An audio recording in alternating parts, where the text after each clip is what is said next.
book is Now You're Dead, and to get you kind of caught up where I'm going to start reading from is we're on a mission to rescue some people from a resort that has been set up on the planet Virginis. Dr. Minos and Captain Jones make it to the edge of the panic-driven crowd. The guards try to maintain some kind of order. They see the trampled bodies of the individuals who do not have the strength to hold themselves up and move with the crowd. Captain Jones notices that all the injured men and women have a similar appearance to a woman in the Eden Resort commercials. Dr. Minos is on the ground next to a dying woman. Her body is ravaged from the injuries of being trampled. Her face is sunken and drawn from near starvation. She is in labor, induced by the stress of trying to escape from the destruction being carried out by a Dome Corporation ship, the Inferno. I found her! Help me get her to the ship! He tries to lift the tall, thin woman from the ground, but she refuses. Captain Jones lays his large blade down on the ground and tries to lift her up as well. She resists him. She grabs the large curved battle blade and holds it to her abdomen next to her unborn child. He hears her weakening voice. Leave me. Save my child. She struggles to take 3 breaths in what is left of her life. She yells into the face of Captain Jones. Leave me! Save my child! The captain takes the blade from her hand. He uses it to release the child from the dead mother's body. Dr. Minos can see that the infant is full term and will survive.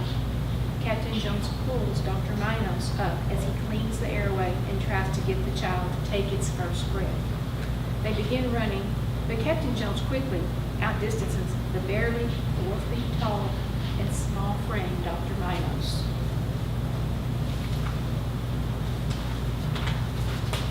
Hurry, catch up to me! Dr. Minos gives the child to breathe. He can feel the fire's heat behind him. He turns around and realizes he cannot make it. He throws the baby to Captain Jones.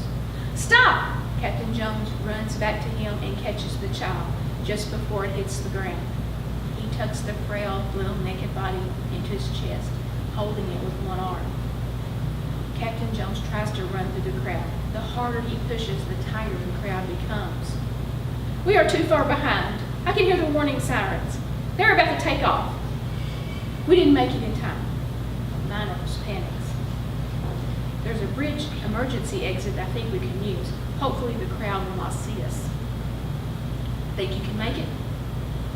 I will have to move really fast to outrun them.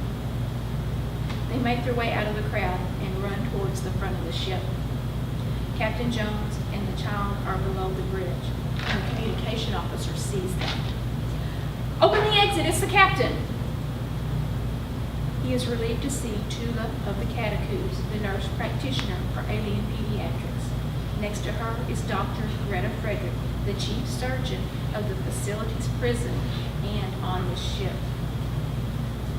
He runs up the ramp. Tula meets him halfway. She takes the crying infant, and Dr. Frederick follows her to the ship's infirmary. 20 individuals break off from the crowd, trying to see where Dr. Minos is going. A large crowd of people are behind Dr. Minos as he runs for his life. Captain Jones selects 4 of his guards. Get out there and save that son of a bitch!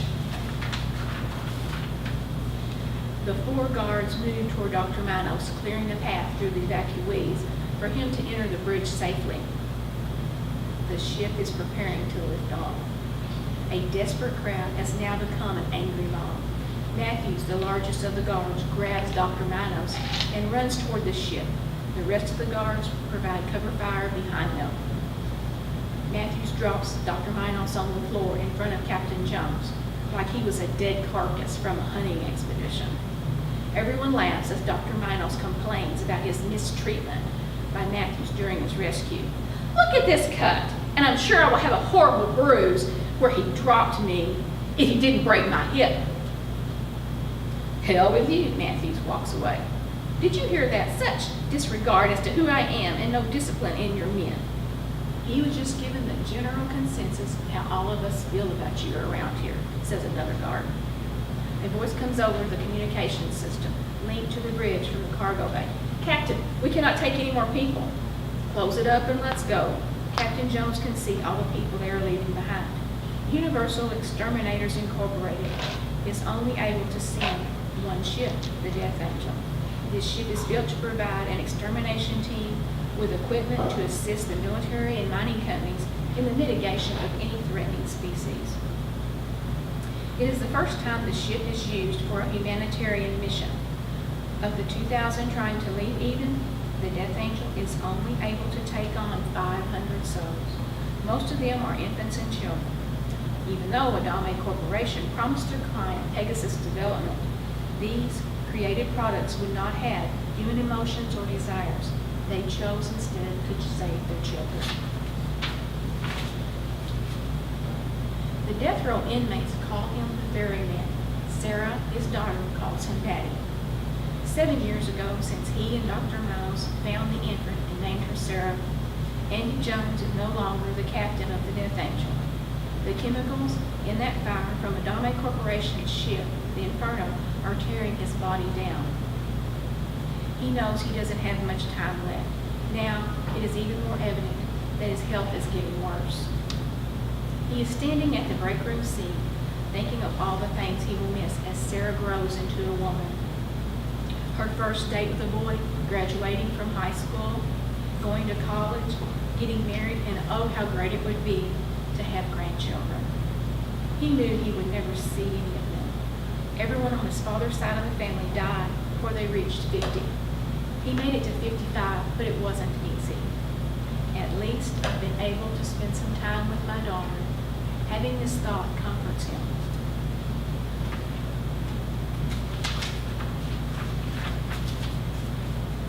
Sarah's mother told her her father was too sick to play with her.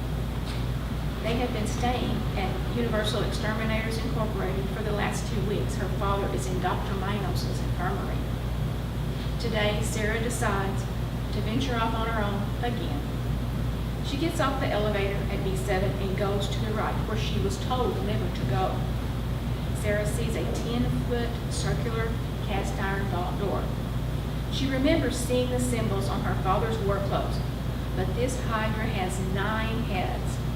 Over each head is a symbol of the kingdoms, species, orders, and classifications of life. Under the feet of the beast is a question mark. Sarah reaches up to touch the creature. Youngling, what are you doing roaming around here? And why are you touching that? Can you open it? Like you, I want to see what's in there. Sarah shudders. She looks over her shoulder, sees and smells the beast they were told to stay away from. You are lucky I have just eaten, Scorpius says, while picking his teeth with a sharp claw on his index finger. Oh, but I could eat again. You have such pretty teeth to eat such nasty things, Sarah comments. What do we have here? It looks delicious. Scorpius reaches towards Sarah's stomach with his longest and sharpest claw. The beastly-looking stuffed toy she is carrying in front of her is scratched so hard it shreds open. Sarah feels the pressure as it punches through the toy and tears her shirt. Scorpius leaves a small, fine scratch on her stomach. Oh, did I hurt you? I'm sorry. Scorpius smiles, showing the sharpness of his teeth.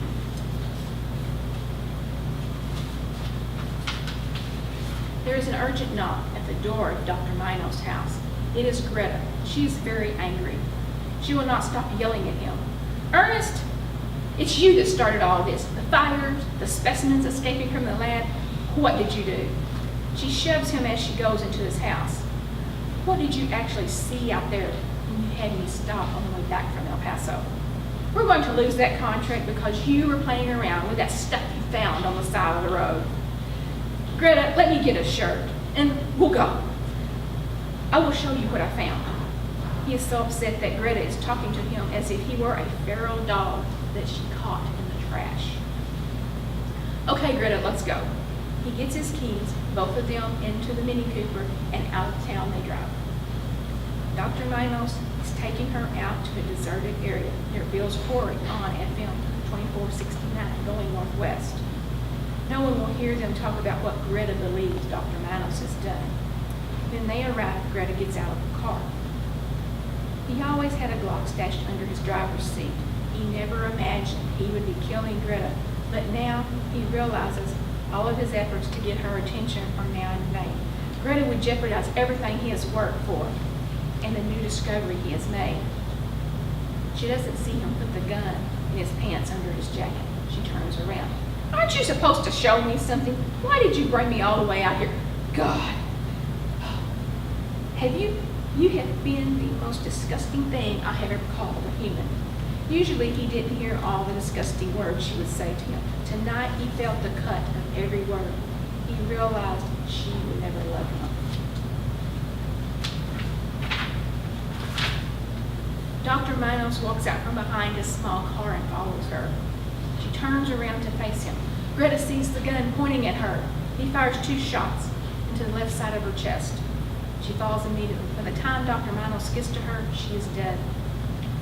He walks to his car, gets a pickaxe, and uses it to crush the left side of her chest, giving him access so he can remove the 2 bullets. Destroying the wounds, it would be hard to determine how she was actually killed. He removes his clothes and leaves the pickaxe in the pile of brush. He starts a fire to destroy the evidence. Ernest Manos drives all the way home without any clothes or personal effects left on him, or from Greta being in his car. Later in the evening, he is watching the local news. Emergency vehicles are trying to put out the large number of fires in central Texas. Reports are coming in. The fire departments are overwhelmed and cannot get to all the fires. The large fires near metropolitan areas will be considered a priority.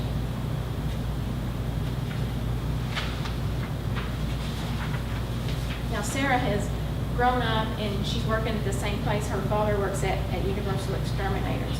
This is her first 2 weeks on the job as a veterinarian. Today is the 2nd week of Sarah's new job at Universal Exterminators Incorporated. 2 men bring stacks of boxes into her office. What is all this? Well, it's Eden. Dr. Baxter assigned it to you. We'll make a couple more trips, and then you'll have all the documentation. The 2 large men went back to the archives. Okay, thanks, I guess. Sarah is not looking forward to this. Sarah, go to my office and get my gear. As soon as you get to the garage, we will leave. Oh, here's the keys.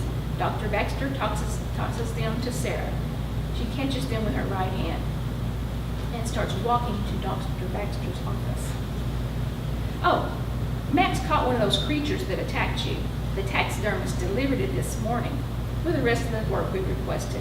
I can't wait to see the beast that attacked Dr. Frederick and left her in that fire to die. I have a special place for him. Sarah gets to Dr. Baxter's office and unlocks the door. The automatic light sensor illuminates the room.